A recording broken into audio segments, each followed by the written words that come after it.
Okay, so some scenarios in that report.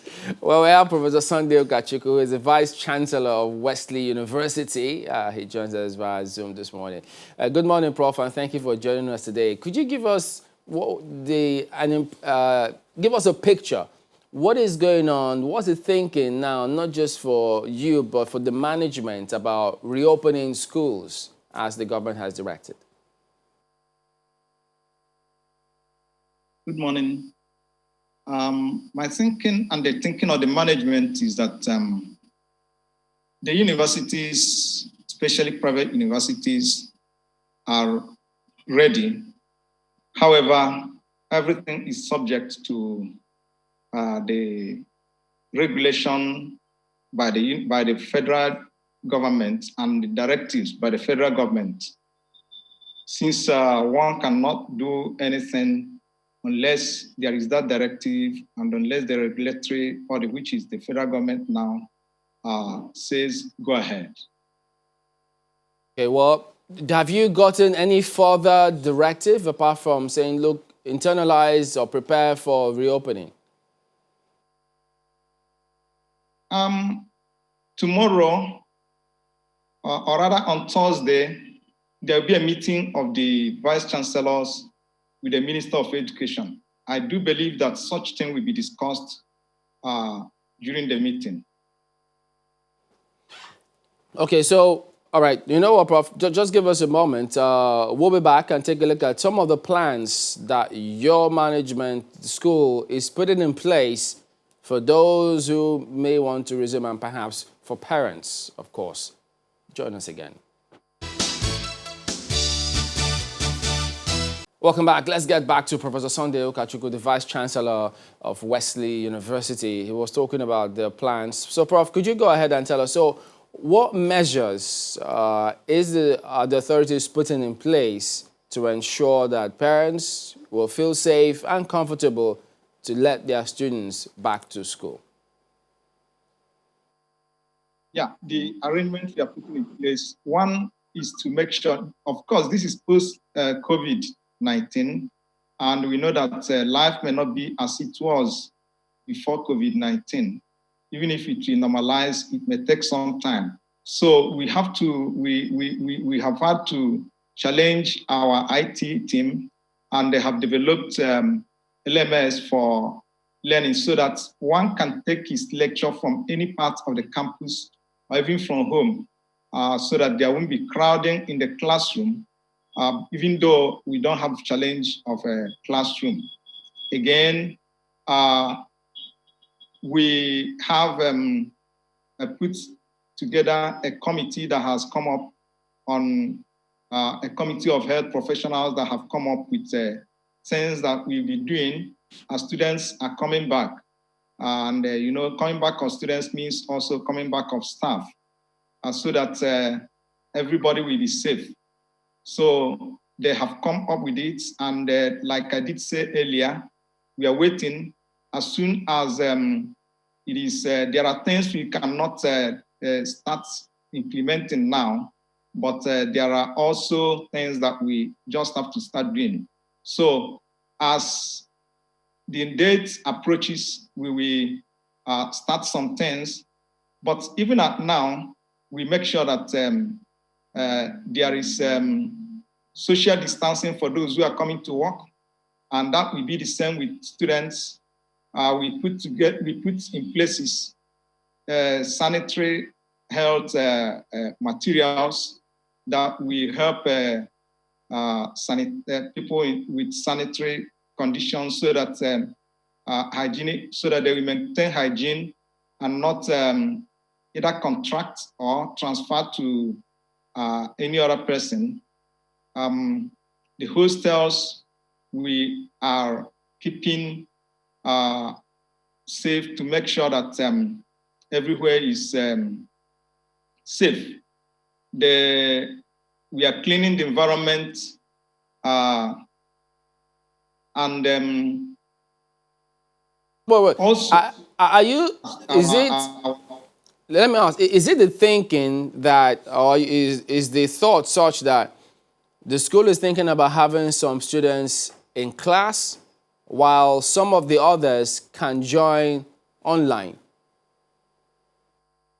That's exactly what I mean when I said we have developed our LMS. And our LMS, that's the learning management system, is a unique one because we also teach deaf and hard of hearing students. So we make it in a way that both the students and the staff will be effectively engaged, and our deaf and hard of hearing students will not lose out. That's why we had to work hard to make it a homegrown LMS so that it will serve all these purposes. So the sense in it is that people who one can come to class, unless it is a practical class, but otherwise, people can also take lectures from the library, from their rooms, from the lab, from the classroom. So that is exactly what I mean, and that's what I said. I don't know if the LMS also factored in the concentration or the attention span of the students. You know that getting their attention while in class is some work on its own. Joining virtually, how do we ensure that the LMS is not only just fulfilling all righteousness of giving academic information to the students, but also ensuring that it is impactful? How are you going to manage the attention span of the students virtually? Why that fast? Why the lecture is on, assignments will be given, and it will be timed, and anyone that doesn't turn in his own within the time loses out. So with all that, you engage the students. That's why I said effective engagement. There'll be document sharing on the LMS, and there'll be tests, on-the-spot tests, not tests you go home and come back and submit. So, and all these will be timed. With this, the students will be fully engaged and the staff will be fully engaged. There will be full interaction. Well, we are happy with the kind of reception that we're getting from you now, Lagos and Ondo State. But I'm not sure if that's the kind of network service, internet service you have now pervades the entire space in Ondo State. Have you also factored that in?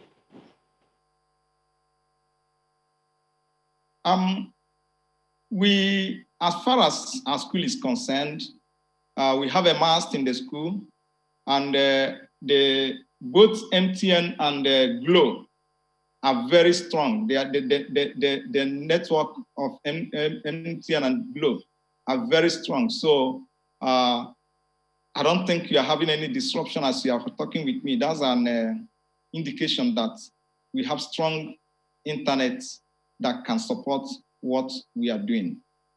Okay, I mean, we don't want that internet to fail, so it won't, cast a shadow of doubt on what you just said. But, that aside, there's been a lot of debate about whether or not now is the time to open schools. In fact, there's a poll which should have closed already on our Twitter handle where we asked people whether they think it's safe to reopen schools right now. But just, to step back a bit, why do you think it's important to actually open the schools at this moment? Why I think it's important is this, that the idle mind is the devil's workshop. And you know what our youths can do. As they remain at home and remain idle, they can begin to hatch evils. And we're already tired and bugged by the wave of crimes that is in the society. So if we leave them at home to while away time, to have an opportunity of getting engaged in crimes, it may develop into something else that we may not be able to manage. So you think now is the time, regardless of the figures, the COVID-19 figures, which some people say we'll still have a second wave anyway, and in fact there are talks of maybe a lockdown in the coming weeks. So in spite of that, you think, yes, schools should reopen? Remember I said earlier, I talked of regulations earlier and directive. The NCDC has may have the final say as they advise the government of what is happening. And again, we should not forget that the youths are not very vulnerable to COVID-19. Most of them survive it. It is the aged that are vulnerable to it. So I'm not saying it's a must that we open now, but I'm just giving reasons why it is necessary that we consider reopening now. Because what may come out of it, like I did say, in terms of crimes, may be a big challenge that will be even worse than the COVID-19 itself. Even though the NCDC's data indicates that those between the ages of 20 and 40 are the ones who are spreading some of these things. But we do thank you for your time this morning, Professor Sunday Ukachukwu, the Vice Chancellor of Wesley University. Thank you, and we wish you all the best.